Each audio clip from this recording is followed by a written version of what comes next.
Vous êtes sur les 7 jours qui font le Mali. Merci de prendre rendez-vous au menu de ce 21h à la cité des Askia à Gao où le chef du gouvernement malien poursuit sa visite. Dr Boubou Cissé annonce le recrutement de 10 000 hommes pour renforcer l'armée malienne.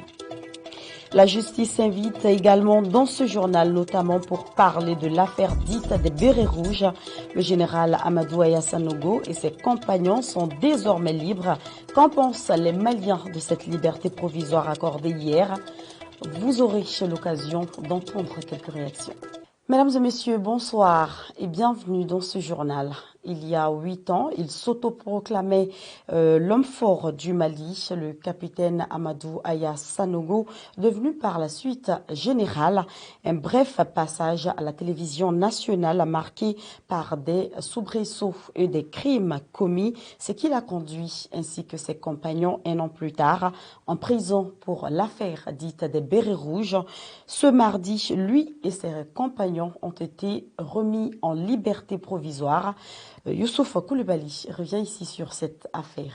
Sanogo et ses 15 co-accusés ont été remis en liberté en attendant leur procès. La chambre d'accusation de la cour d'appel de Bamako a rendu mardi son délibéré sur la demande de mise en liberté formulée par les avocats du général Amadou Aya Sanogo et ses co-accusés. Aucun contrôle judiciaire n'a été instauré. Sanogo est libre de ses mouvements, a précisé son avocat Cheikh Omar Konaré, pour qui cette décision est une victoire. L'ex-putschiste attendait son procès depuis son arrestation en 2013. Il est accusé d'avoir ordonné l'assassinat de 21 bérets rouges pendant les événements du contre-coup d'État d'avril 2012. Sanogo vivait depuis dans une résidence surveillée à Sélégué dans la région de Sikassou. Rappelons que Amadou Aya Sanogo est né à Ségou en 1972 dans une famille de 7 enfants. C'est à Ségou également qu'il passe ses premières années avant d'intégrer le Britannique militaire de Kati. Il reçoit une formation militaire approfondie aux États-Unis d'Amérique entre 2004 et 2010. Tout d'abord dans une base de l'armée de l'air à Oakland au Texas, puis une formation d'officier au renseignement à Fort Washiya en Géorgie. En fin d'août 2010 à décembre 2010, dans la cour de formation des officiers d'infanterie de l'armée de terre à Fort Benning en Géorgie. Général de corps d'armée, il s'empare du pouvoir le 22 mars 2012 lors d'un coup d'État militaire.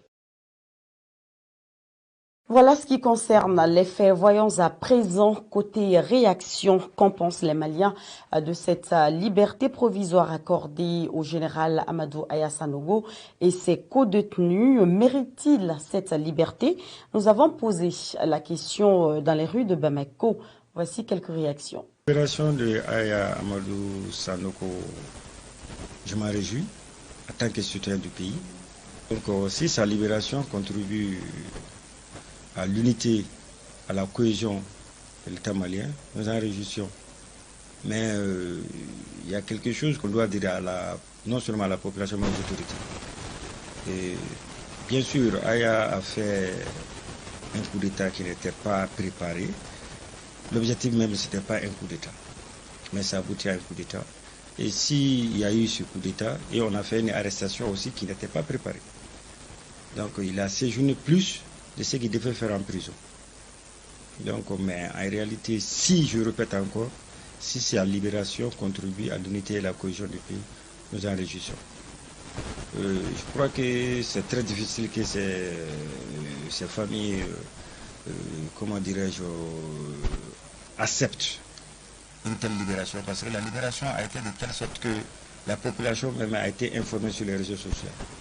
Donc, de telle sorte que, bon, si on libère comme ça, sans qu'on connaisse pas réellement ce qui s'est passé, ça pose un préjudice. Donc en réalité, il faut que les autorités s'assument lorsqu'il y a des trucs comme ça, que la population est au courant, les fautes soient corrigées de telle sorte que ce qu'ils ont fait comme fautif ne se reproduise plus. Mais si on fait des trucs ainsi et que les libérations se fassent ainsi, je crois que ça va encourager d'autres personnes à agir de telle sorte. Et c'est ça qui est très mauvais. Il faut que les gens sachent en réalité ce que je fais, si c'est bon ou pas. Et que les autorités s'assument. Mais en réalité, si l'autorité ne s'assume pas, vous savez ce que ça va se passer.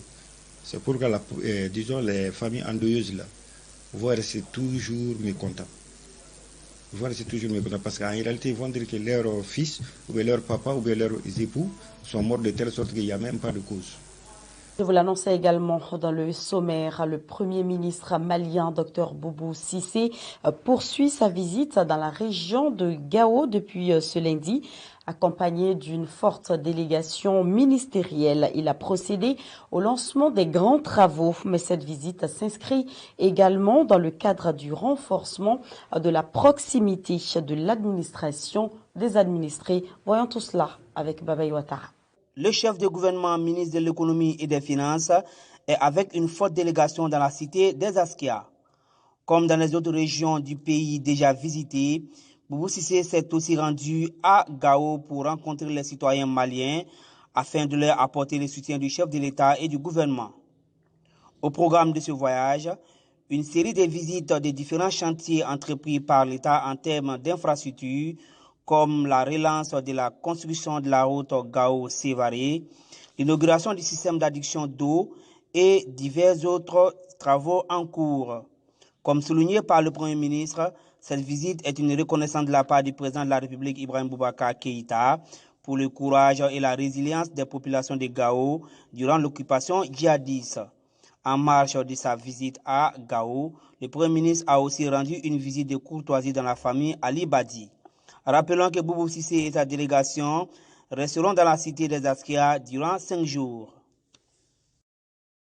Cette visite du Premier ministre dans la cité des Askia à Gao a été également marquée par cette forte annonce pour renforcer l'armée malienne. Dr Boubou Cissé a annoncé le recrutement de 10 000 hommes devant intégrer l'armée.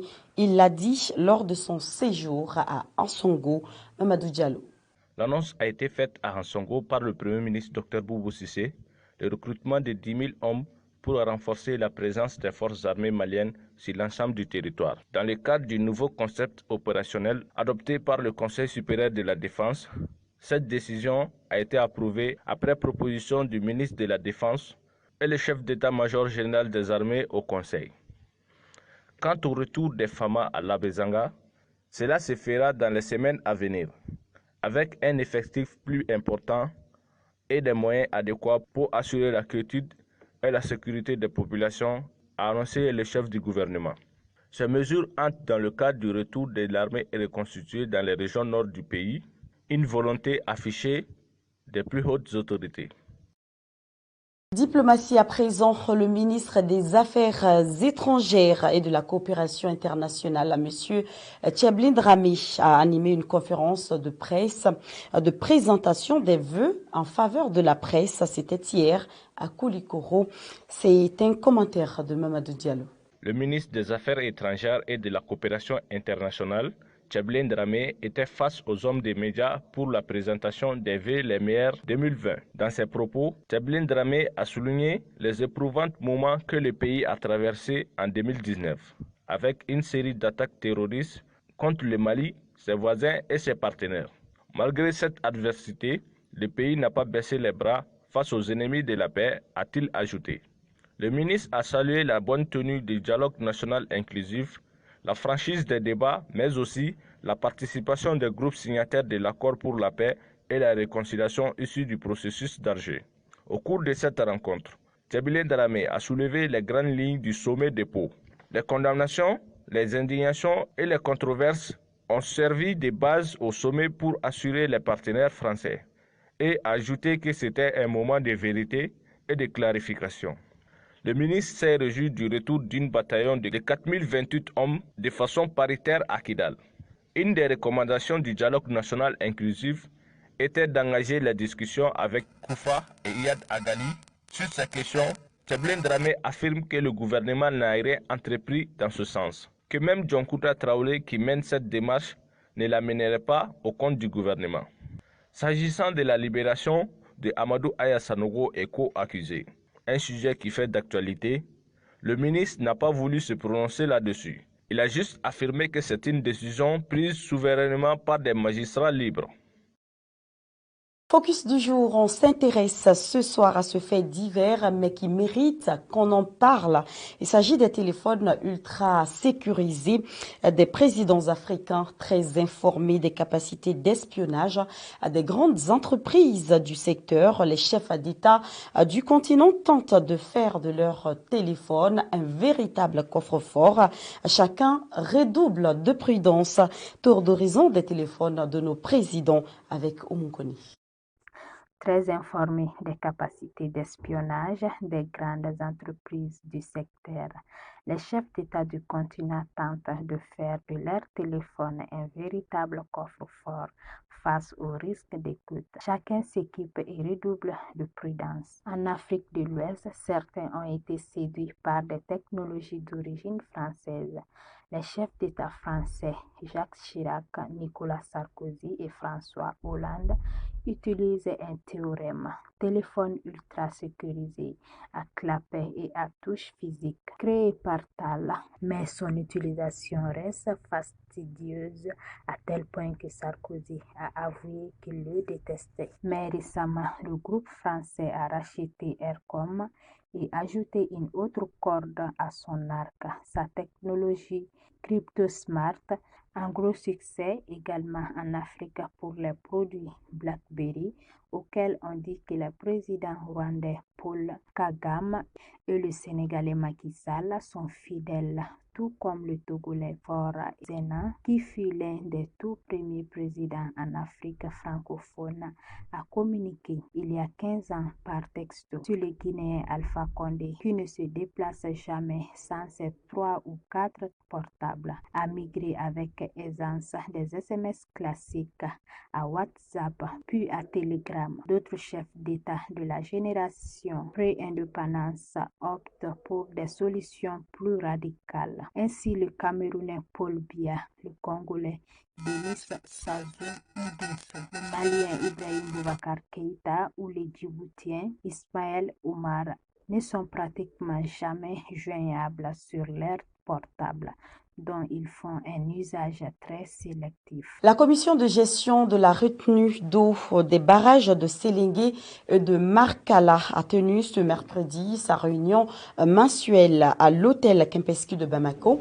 La cérémonie était présidée par le conseiller technique du ministère de l'énergie et d'eau en présence du ministre, du directeur, national de l'hydraulique, de la représentante de l'ambassade des Pays-Bas au Mali, ainsi que des acteurs du secteur. Notre reporter Amadou H. Diarra y était. Voici ce qu'il nous rapporte. Cette rencontre qui a regroupé des techniciens, acteurs et agents de l'hydraulique avait pour but d'informer et de sensibiliser les populations bénéficiaires de la retenue d'eau de Séléngué et de Markala sur la situation et le fonctionnement hydrologique du fleuve Niger. Cette commission, on a appelé gestion des eaux de la retenue de Séléngué et de Markala. Elle a pour mission principalement d'examiner les différents programmes de gestion des eaux par les structures nationales bénéficiant des eaux de la retenue et de veiller à leur adéquation, d'examiner et de donner des avis sur les programmes futurs d'extension du périmètre irrigué, d'élaborer les programmes de gestion des eaux de la retenue de Séléngué et assurer le suivi de leur mise en œuvre. Informer les décideurs sur l'incidence de la gestion des eaux de la retenue dans tous les aspects techniques des activités liées au barrage. On peut citer la production d'électricité, l'irrigation, la navigation, la pêche, la santé, l'industrie, le tourisme, la protection de l'environnement. Contribuer à faire appliquer le principe préleveur-payeur et de s'assurer de la bonne tenue des grands ouvrages. Donc voici là quelques missions importantes. Cette commission. Yaya Boubacar, directeur national de l'hydraulique, indique la situation de la retenue des barrages de Séléngué et de Markala. La pertinence de la commission gestion des eaux de la retenue de Séléngué et du barrage de Markala est apparue plus nettement en 2017-2018 avec le sévère déficit hydrique enregistré pour le fleuve Niger. Cette pertinence est également apparue en 2018-2019 avec une montée franche des eaux, dont la gestion a permis d'éviter tout désagrément auprès de la population suite à des inondations spontanées. Aussi, dans le contexte de la variabilité et du changement climatique, se traduisant par une plus grande fréquence des extrêmes climatiques, notamment les sécheresses et les inondations, et caractérisée également par la baisse continue des écoulements, la commission gestion des eaux de la région de Sélengue, du barrage de Sélengue et de Makala est un modèle digne d'intérêt dans le cadre de la gestion intégrée des Soussano. Pour les acteurs de l'eau, le souci est de partager les informations aux usagers de l'eau afin qu'ils puissent réellement connaître la situation des barrages de Sélengue et de Makala et d'en faire un véritable vivier et un outil de développement.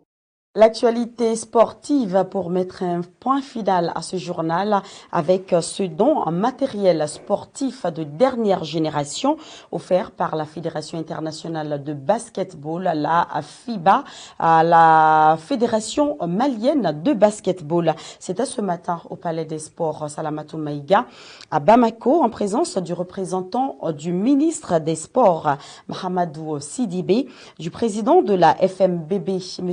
Haruna B. Maïga et du représentant de la FIBA. Le coût total de ce don est donc estimé à plus de 14 millions de francs CFA. Voici à ce sujet la réaction du représentant du ministre des Sports, Mahamadou Sidibé, qui se dit satisfait de ce geste venant de la Fédération internationale du basketball. Il s'exprime au micro de Sekouba Balo et de Amadou Kouyaté. Je voudrais reprendre le mot du représentant de FIBA qui dit que la Fédération malienne de basket est un bon élève. Je sais que beaucoup ont passé par les bancs. Et être bon élève, on sait ce que ça veut dire. Ça veut dire qu'on n'a pas dormi sur ses lauriers. Ça veut dire qu'on a travaillé et qu'on a mérité, n'est-ce pas, ce qualificatif. Permettez-moi de remercier FIBA pour son accompagnement. Cela a été rappelé.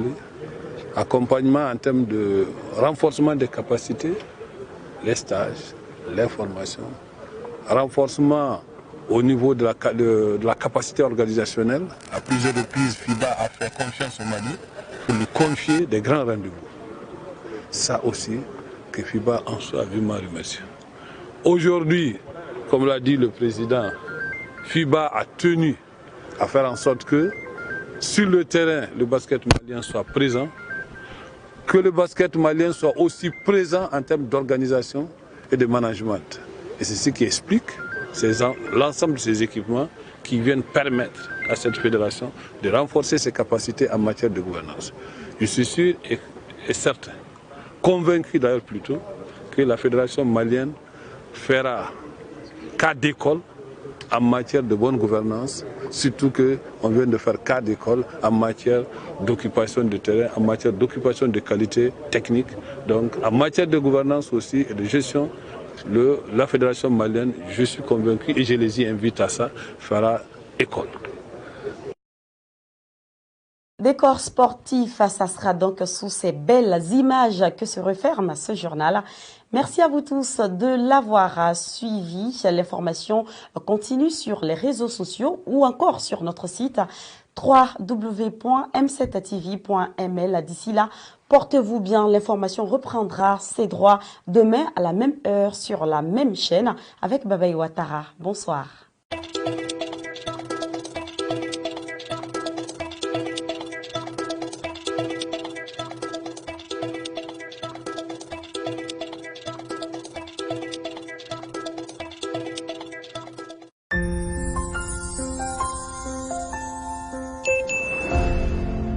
M7 TV